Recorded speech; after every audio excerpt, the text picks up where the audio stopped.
ಓಂ ವಿಶ್ವಸ್ಮೈ ನಮಃ. ಪ್ರೀತಿಯ ಬಂಧುಗಳೇ, ಈ ಮಂಗಳನಿಗೆ ಸನ್ಮಂಗಳ ಅಂದ್ರೆ ಮಂಗಳ ನಮಗೆ ಸನ್ಮಂಗಳನ್ನು ಉಂಟು ಮಾಡತಕ್ಕಂತಹದ್ದು ಮೌನವಾಗಿ ಒಂದು ಚಿತ್ರ ಬಿಡಿಸ್ತಾ ಇದ್ರೇ ಸಾಕಾಗುತ್ತೆ. ನೀವು ಯಾವುದಾದ್ರೂ ಒಂದು ಆಶ್ರಮಕ್ಕೆ ದಾಳಿಂಬೆ ಕೊಟ್ಟರೆ ನಮ್ಮ ಕುಜದೋಷ ಹೋಗುತ್ತಂತೆ. ನೀವು ರಕ್ತದಾನ ಮಾಡಿದ್ರೆ ಕುಜದೋಷ ಹೋಗುತ್ತಂತೆ. ಅಂತಹದ್ದು ಓಂ ಶ್ರೀ ತ್ರಿಕೋಣ ಮಂಡಲಾಂತರ್ಗತಾಯ ನಮಃ ಅನ್ನೋ ಮಂತ್ರವನ್ನು ಹೇಳ್ಕೊಳ್ತಾ ಇದ್ರೆ ಸಾಕಾಗುತ್ತೆ. ಟ್ರಯಾಂಗಲ್ ಶೇಪ್ ಅಲ್ಲಿ ನೀವು ಆ ತ್ರಿಕೋಣ ರಚನೆ ಮಾಡುವಂಥದ್ದು, 9 ತ್ರಿಕೋನಗಳನ್ನು ಹಾಕೋದು, ನಿಮ್ಮ ಜೇಬಲ್ಲಿ ಇಟ್ಕೊಳ್ತಕ್ಕಂತಹದ್ದು, ಈ ಮಂತ್ರವನ್ನು ಹೇಳ್ಕೊಳ್ತಾ ಸಾಗುವಂಥದ್ದು.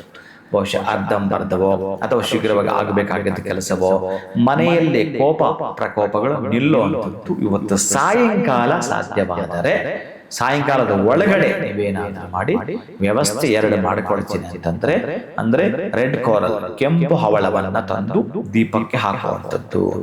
ಮನೆಯಲ್ಲಿ ಹೇಗಿದ್ರು ನೀವು 2 ದೀಪ ಇಟ್ಟಿರ್ತೀರಿ, ಆ ದೀಪಕ್ಕೊಂದು ಕೆಂಪು ಹವಳವನ್ನ, ಈ ದೀಪಕ್ಕೊಂದು ಕೆಂಪು ಹವಳವನ್ನ.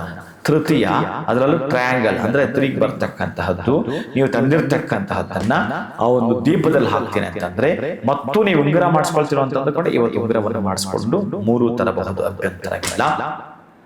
ಮನೆಯಲ್ಲಿ ಯಾಕೋ ತುಂಬಾ ಕೋಪ. ನಮ್ಮ ಮಕ್ಕಳು ಯಾವತ್ತೂ ಅಷ್ಟು ಕೋಪ ಮಾಡಿದ್ದೇ ಇಲ್ಲ. ನಮ್ಮ ಮನೆಯಲ್ಲಿರೋರು ಇಷ್ಟು ಕೋಪದ ನಡ್ಕೊಂಡಿದ್ದೇ ಇಲ್ಲ. ಎಷ್ಟು ಕೋಪವಾಗಂತಂದ್ರೆ ಏನೇನು ಅನಾಹುತ ಆಗ್ತಾ ಇದೆ ನಮಗೆ ಗೊತ್ತಾಗ್ತಿಲ್ಲ. ಅಂತಹ ಅನಾಹುತಗಳನ್ನ ಒಂದು ಕಡೆ ಎಡೆಮುಡಿ ಕಟ್ಟಿ ಪಕ್ಕಕ್ಕೆ ಸರಿಸ್ತಕ್ಕಂತಹ ದಿನ ಈ ದಿನ ಆಗಿರುತ್ತೆ. ನೀವು ಆ ಟ್ರಯಾಂಗಲ್ ಅನ್ನ, ನೀವು ಆ ತ್ರಿಕೋಣಗಳನ್ನ ನೀವು 9 ಬಾರಿ ಬರೆಯುವಂಥದ್ದು, ಆ ಚೀಟಿ ನಿಮ್ಮ ಬಳಿನೇ ಇಟ್ಟುಕೊಳ್ಳುವಂಥದ್ದು, ಜೊತೆಗೆ ಈ ಕೆಂಪು ಹವಳವನ್ನ ಹಾಕುವಂಥದ್ದು. ನೀವು ಆ ಮಂತ್ರವನ್ನ ಪದೇ ಪದೇ ಹೇಳ್ತಾ ಬರ್ತೀರಿ. ಶುಭಂ ಭೂಯಾತ್, ಒಳಿತಾಗಲಿ.